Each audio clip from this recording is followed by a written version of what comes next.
जय श्री महाकाल। प्रिय मित्रों, आइए आज के इस वीडियो में हम जानेंगे पितृ देवताओं को प्रसन्न करने के छोटे छोटे उपायों के विषय में। यह छोटे छोटे उपाय करके आप अपने पितृ देवताओं को प्रसन्न कर सकते हैं और उनसे मनचाहा वर भी ले सकते हैं। और हम जानेंगे तर्पण श्राद्ध कर्म करते समय जो छोटी छोटी गलतियां कर देते हैं, जिसके कारण संपूर्ण जो तर्पण श्राद्ध कर्म का शुभ फल है वह निष्फल हो जाता है। चलिए मित्रों, शुरू करते हैं। सबसे पहले मित्रों, पितृ देवताओं को प्रसन्न करने के लिए तर्पण श्राद्ध कर्म किया जाता है, जिससे पितृ प्रसन्न होते हैं। यदि यही तर्पण और श्राद्ध कर्म हम शालिग्राम भगवान के समीप में या उनकी प्रतिमा को समीप रखकर करते हैं तो इसका फल अनंत गुना हो जाता है। पितृदेव अत्यंत प्रसन्न होते हैं और हमें मनचाहा वर प्रदान करते हैं। प्रिय मित्रों, एक लोटा लें, उस लोटे में जल और जल में थोड़े से काले तिल मिलाना है और थोड़ा सा गाय का दूध मिलाना है। अब यह लेकर के आपको जाना है पीपल के वृक्ष के पास। 12 बजे से 2:30 तक यदि आप यह जल पीपल के वृक्ष की जड़ में जाकर चढ़ा देते हैं तो पितृदेव अत्यंत प्रसन्न होते हैं और मनचाहा वर प्रदान करते हैं। यही सामग्री लेकर के आप यदि तुलसी जी के वृक्ष में अर्पित करते हैं तो भी आपको वही फल प्राप्त होता है जो पीपल के वृक्ष में चढ़ाने से प्राप्त होता है। प्रिय मित्रों, शास्त्रों में गाय की सेवा पितरों को प्रसन्न करने के लिए बताई गई है।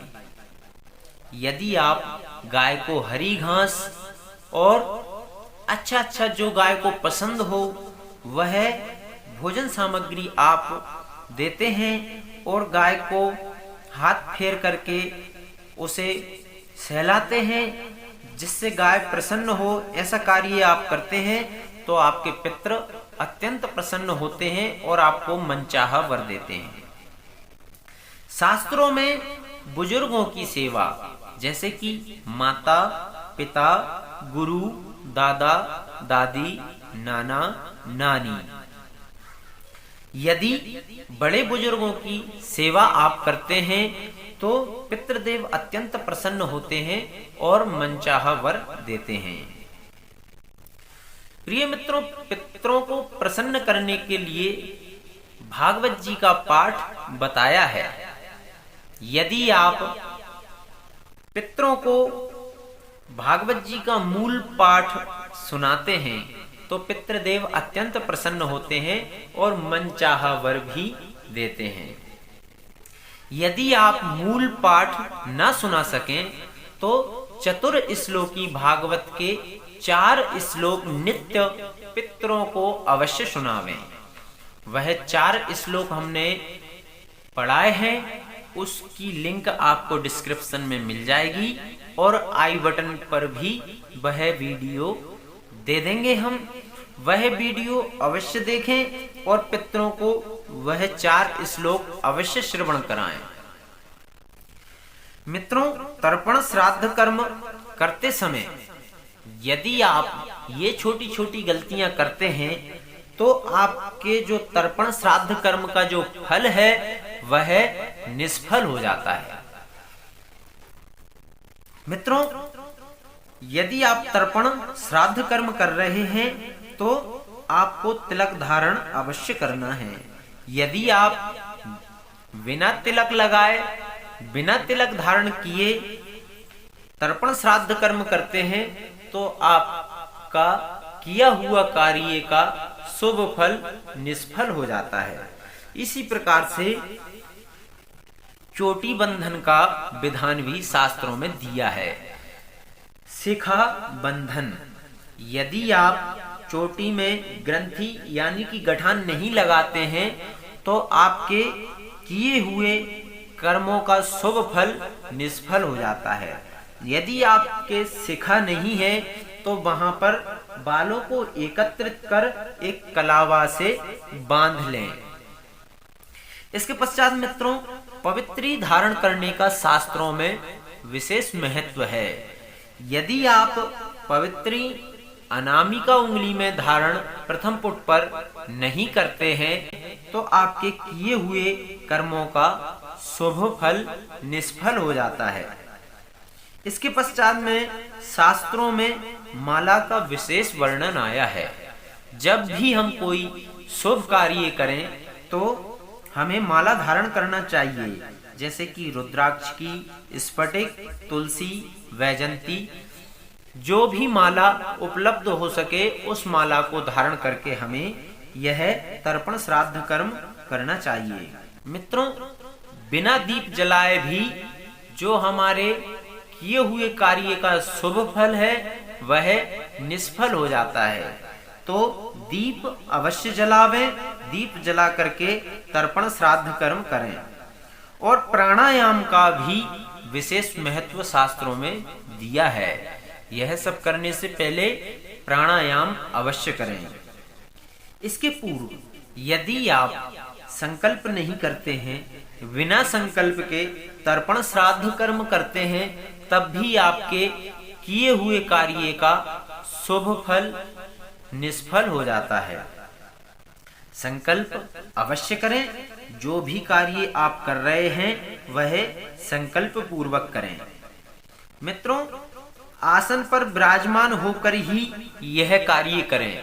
यदि आप बिना आसन के तर्पण श्राद्ध कर्म कर रहे हैं तब भी आपके किए हुए कार्य का जो शुभ फल है वह निष्फल हो जाता है। तो आप हो सके तो कुशाकी आसन पर बैठें। यदि कुशाकी आसन ना हो तो सफेद कलर की आसन बिछा करके आप तर्पण श्राद्ध कर्म करें। यह सब करने के पश्चात जब आप आसन छोड़ते हैं तब उस समय आपको इंद्राय नमः, विष्णवे नमः बोलना है और आसन के पास जल छोड़ना है और वह जल अनामिका उंगली से उठा करके अपने मस्तक पर लगाना है, नेत्रों में लगाना है। यदि आप ऐसा नहीं करते हैं तो आपके किए हुए कार्य का समस्त फल निष्फल हो जाता है। यह सब करने के पश्चात भी यदि आप किसी ब्राह्मण को दक्षिणा देकर के संतुष्ट नहीं करते हैं तो आपको समस्त कार्य का जो शुभ फल है वह निष्फल हो जाता है। शास्त्रों में बताया गया है बिना दक्षिणा के कोई भी कार्य सफल नहीं होता है। तो एक ब्राह्मण को आप उचित दक्षिणा दे करके प्रसन्न अवश्य करें, जिससे आपके कार्य का समस्त जो शुभ फल है वह आपको प्राप्त हो सके। इसके पश्चात मित्रों, यह सब कार्य यदि आप बिना भाव के करते हैं तब भी समस्त किए हुए कार्य का जो शुभ फल है वह निष्फल हो जाता है। तो भाव पूर्वक समस्त कार्य करें, बिना भाव के कोई भी कार्य न करें।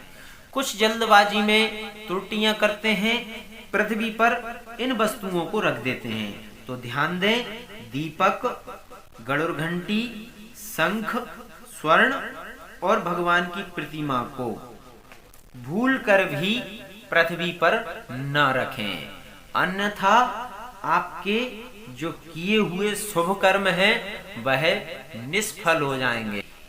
प्रिय मित्रों, यह महत्वपूर्ण जानकारी आप अपने इष्ट मित्रों को शेयर अवश्य करें और वीडियो अच्छी लगी हो तो वीडियो को लाइक करें और कमेंट बॉक्स में जाकर के अपने सुझाव हमें जरूर दें। चलिए मित्रों, चलते हैं, फिर मिलेंगे इसी प्रकार के ज्ञानवर्धक वीडियो में। तब तक के लिए जय श्री महाकाल।